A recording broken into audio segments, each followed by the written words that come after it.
Nah, laporan keuangan ini dirilis tiap 3 bulan sekali. Kalau saya bilang Q1 artinya Maret, Q2 atau semester 1 artinya Juni, Q3 September, Q4 Desember. Biasanya ini kalau Maret dia keluarnya April, Juni keluarnya Juli Agustus ya. Jadi ini karena pandemi boleh agak molor, dikasih waktu lebih lama gitu.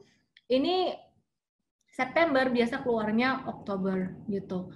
Dan kemudian ini Desember, ini keluarnya Januari. Dan biasanya laporan keuangan semakin ke belakang itu hasilnya akan semakin bagus, naik. Karena kuartal 1 ini perusahaan-perusahaan baru mau menjalankan plan-nya di tahun itu. Dan teman-teman, maka dari itu kita tidak bisa membandingkan antara laporan keuangan ini misalkan Q1 2020 kita bandingkan dengan Q4 atau full year 2019 atau full year 2019. Nah, ini jadi tidak adil. Kenapa? Karena di sini program perusahaan ini udah terlaksana semua, ini masih baru ya, ini baru aja gitu. Jadi kalau kita bandingkan Q4 dengan Q4 untuk profitabilitasnya kita bandingkan Q4 dengan Q4. Nah, kalau kas dari perusahaan kita bandingkan year on year itu kita bandingkan dengan 12 bulan yang lalu, kuartal yang sama pada tahun sebelumnya. Year on year itu profitability. Kalau kas perusahaan itu kita bandingkan secara year on year dan QOQ. Nah, aku mau jelasin dulu nih, year on year QOQ ini apa? Year on year dibandingkan dengan kuartal yang sama tahun sebelumnya. Tapi kalau QOQ itu dibandingkan dengan kuartal yang sebelumnya. Kayak gini, ini namanya QOQ. Oke.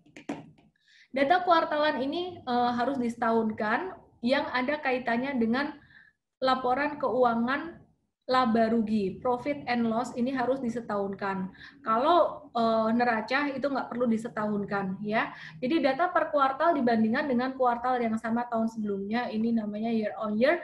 Dan kalau bisa lihat selama 5 tahun. Jadi kita juga menghitung CAGR. Apa itu CAGR? CAGR adalah Compound Annual Growth Rate. Ini adalah proyeksi kira-kira ke depan perusahaan ini bisa berkembang berapa pesat sih. Ini dilihat secara historical, dihitung-hitung pakai rumus, keluar oh ternyata CAGR-nya 17%. Berarti ke depan itu kemungkinan dia pertumbuhan labanya sekitaran segitu. Oke, kita lihat untuk laporan keuangan ada 4. Neraca, laba rugi, cash flow, dan perubahan ekuitas. Gambarnya seperti ini. Neraca ini sebenarnya merupakan rangkuman dari semua laporan keuangan yang lain, di mana net profit ada tercermin di net profit itu tercermin di perubahan ekuitas ya. Tapi kemudian di sini juga perubahan ekuitas tercermin di neraca. Jadi ini sudah mencerminkan laporan laba rugi dan perubahan ekuitas untuk neraca. Dan arus kas, laporan arus kas, ini juga kas akhirnya kelihatan di neraca. Jadi penting sekali kita melihat neraca, ini untuk aset harus sama dengan hutang ditambah dengan ekuitas. Hutang kok dianggap ini, dianggap apa namanya harta gitu. Kok bisa liabilitas kok dianggap harta gitu ya. Jadi kenapa kok bisa disetarakan dengan ini? Karena gini teman-teman, misalnya ya, teman-teman misalkan punya, gimana jelasinnya ya, ini teman-teman punya hutang beli satu tempat untuk usaha. Teman-teman punya hutang beli satu tempat untuk usaha.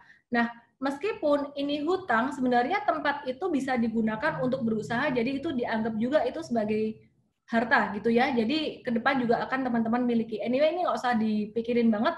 Pokoknya aset sama dengan liabilitas tambah ekuitas.